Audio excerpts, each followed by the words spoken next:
Alive and alert on the north side of the dirt. It is your man, D-Real, coming at you with another Be Real with D-Real, where edutainment is what I do.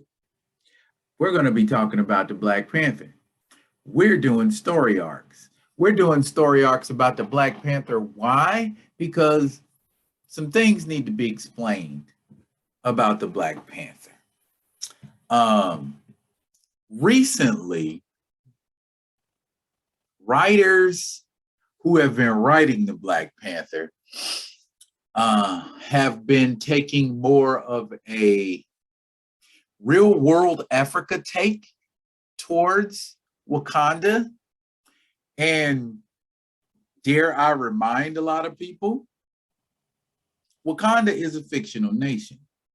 So what's wrong with Wakanda having fictional situations going on versus real life ones like Parliament taking over monarchy and things like that, and the king being made to look as less than noble?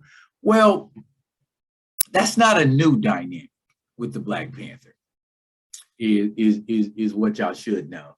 And this week's story arc is going to take you through one of the first stories where T'Challa was regarded as unworthy, not just by people, but by his God, by Bast. Wow. Okay. That's a tall order, ladies and gentlemen. So let's get to it. It all started right here. What we do. And here this story opens up. I'm sorry, Peter Gillis is the story writer. I just know Dennis Cowan was in on it. That's Dennis Cowan's Black Panther. I recognize it from a mile away. And here we are. His history repeating itself with T'Challa about to bring down yet another rhinoceros. Yeah. So let's get to that. 5 tons of charging black rhinoceros. T'Challa's handling it. And T'Challa eventually brings it down. And when he does bring it down, there are panthers watching the panther. They approach at first like, good job, well done. But at the same time, in another part of Africa, Azania, and Azania is what passes for Pretoria. And this is the mid to late 1980s. So apartheid all day. That's what you're looking at. And my man is getting beat by the white folks, and he's calling out to the Panther God for aid. At the same time he's calling out for aid, these Panthers decide they want to attack T'Challa. And there are people looking on it like, no, it's not possible. Panthers aren't supposed to attack the Black Panther. I can't even get it out of my mouth. It's just so preposterous. But meanwhile, this guy's still crying about, how long is it going to be before you answer my cry, oh Panther God?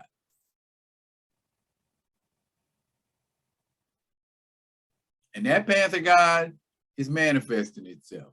Bast is manifesting itself, herself. Meanwhile, T'Challa's overcoming the 2 panthers. Not a big deal for somebody who's taken the heart-shaped herb. And he's handled them both.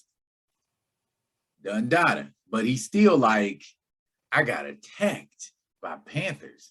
That's not a good look for me. That's not a good look for him at all.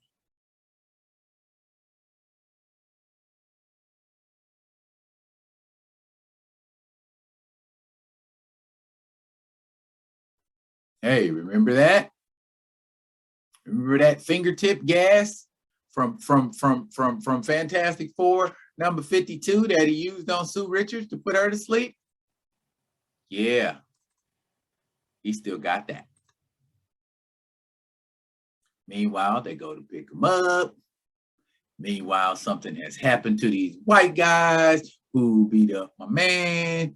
But as we saw, he was turning into something. So he's on the loose. Everybody back in Wakanda, meanwhile, they're mumbling and whispering. And notice how, Wakanda still kind of has that Fantastic Four number 52 look, people still dressing in traditional Wakandan dress and carrying spears and living in grass huts, that kind of a thing. And I like how Panther's mask look. I like how T'Challa's mask is looking there. It's very, very Panther-esque.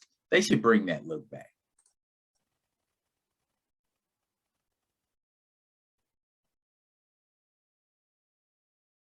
Meanwhile, we got this happening to T'Challa.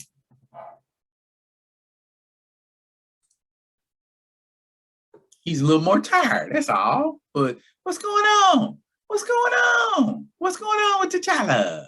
T'Challa don't even know what's going on with T'Challa.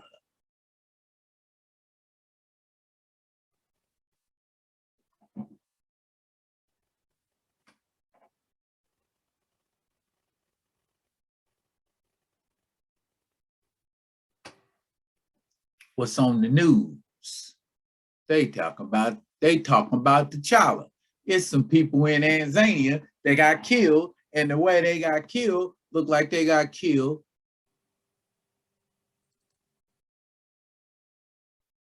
by a giant cat. Interesting. And that's basically what's going on. A lot of yada yada, a lot of chit chat, a lot of talk.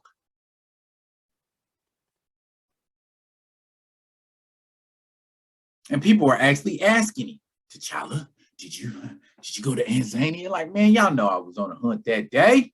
Why y'all tripping? And I like that he's walking around in traditional stuff, and he's having a thought, and he's starting to contemplate and wonder.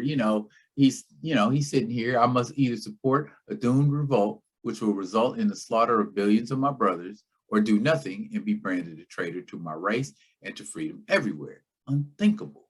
And now, when I most need the strength and surety that comes from my God, has he in fact deserted me? Oh, so T'Challa, you might say, is having a Job moment. Look at that there. It is a big, buff, cat-like looking thing that's coming to deal with someone who is clearly an Azanian official, and hence one of the architects of apartheid, and not fit to live, as you can see. And what the panels are saying is that's what the Panther spirit should be doing when his people are in trouble. He should be cutting out throats. He should be jumping through windows and attacking old white guys. See what I'm saying?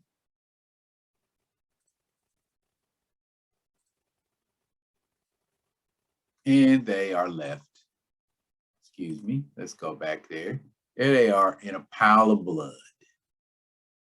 And here come the Azanians, and the black folks that are in Azania are like, ooh, ooh, ooh, ooh. This is our country, and we have decided to fight. And T'Challa's either got to help them and look like the Panther he is, or let that happen to him. Let that happen to him. Let that happen to him.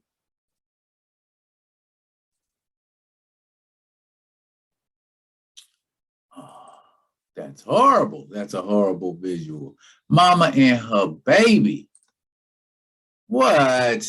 How can the king of Wakanda allow this to happen?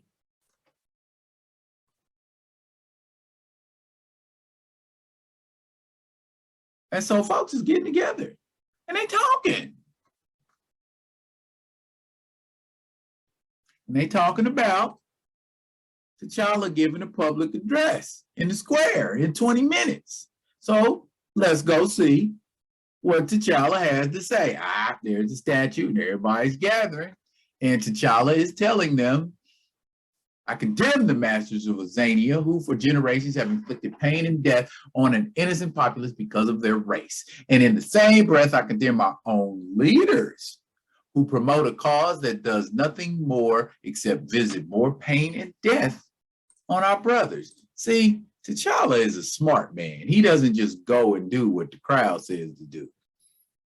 And he says he condemns the revolt and pleads that both sides lay down their arms and talk about it like a true leader is supposed to do.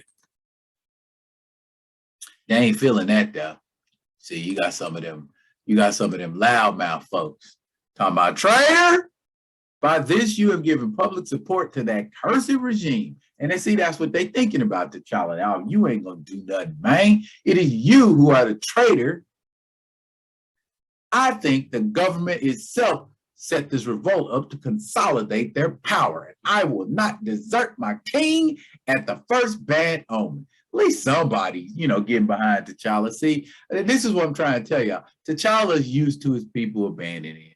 T'Challa's used to revolts. T'Challa's used to this happening. That stuff going on in the Ridley run, in the Ta-Nehisi Coates run, that ain't nothing new, as you can see. Dennis Cowan did it first, with Sam Rosen, of course. T'Challa, again, is the cat who's ever speaking for peace.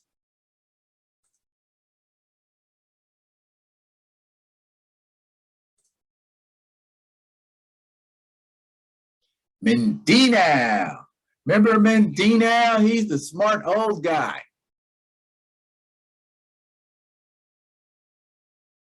And Mendina is like, he don't want to speak on politics. But the omens are clear. Though you have ever served Wakanda well, in order to see with certainty whether the Panther spirit yet dwells within you, you must undergo the ordeal of the white ape. Interesting, y'all. And without hesitation, he like, yep, let's do it. And they think he's throwing his life away.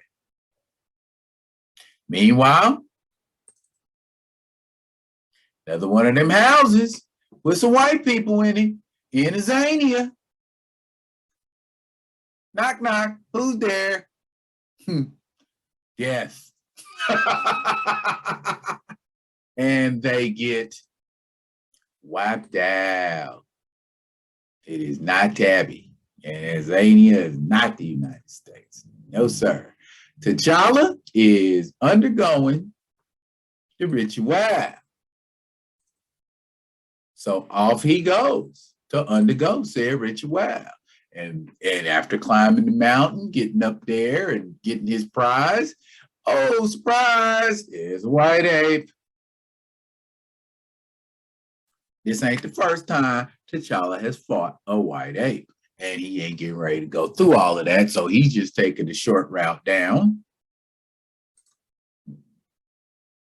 Even though they're chasing him, he still got out of their territory in time, and the apes will not leave the sacred clearing. T'Challa has succeeded in doing what he was supposed to do.